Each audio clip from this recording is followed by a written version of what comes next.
Assalamualaikum warahmatullahi wabarakatuh. Perkenalkan, nama saya Yohandi Gama Putra, NIM 2021143489. Saya dari kelas 1M. Pada kesempatan video kali ini saya akan menjelaskan tentang komponen-komponen pendidikan yang mencakup 3 subtema. Yang pertama, pengertian komponen pendidikan. Yang kedua, macam-macam komponen pendidikan. Yang ketiga, hubungan timbal balik antar komponen pendidikan. Yang pertama, pengertian komponen pendidikan. Komponen pendidikan berarti bagian-bagian dari sistem proses pendidikan yang menentukan berhasil dan tidaknya atau ada dan tidaknya proses pendidikan. Selanjutnya, macam-macam komponen pendidikan.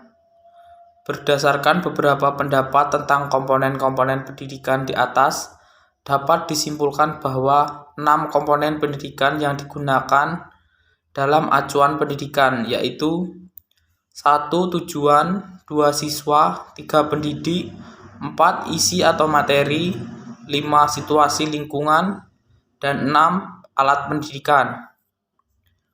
Perlu kita pahami juga raw input. Raw input adalah kualitas siswa yang akan mengikuti proses pendidikan. Kualitas tersebut dapat berupa potensi kecerdasan, bakat, minat belajar, kepribadian siswa, dan sebagainya.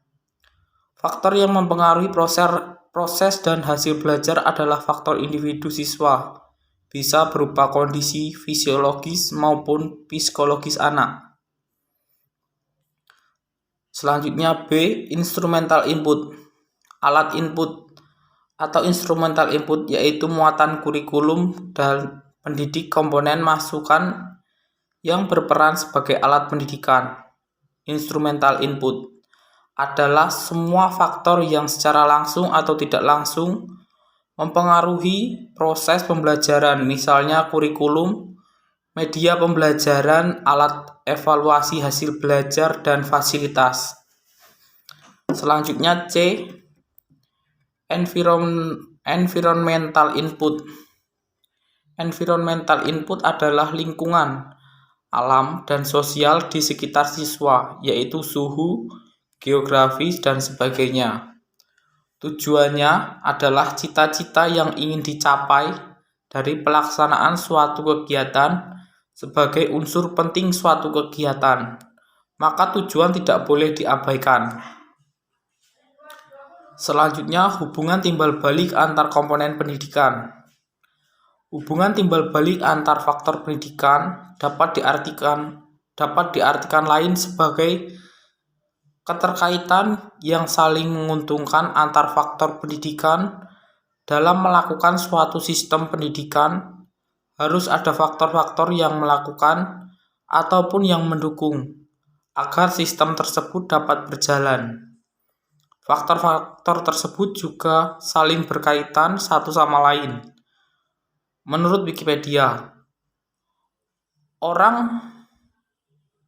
faktor-faktor pendidikan terbagi menjadi 5, yaitu tujuan pendidikan, pendidik, peserta didik, alat pendidikan, dan lingkungan pendidikan.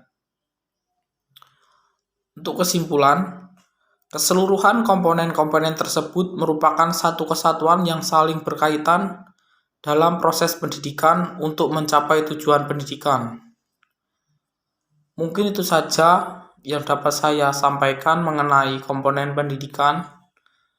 Lebih dan kurangnya saya mohon maaf. Saya akhiri. Wassalamualaikum warahmatullahi wabarakatuh.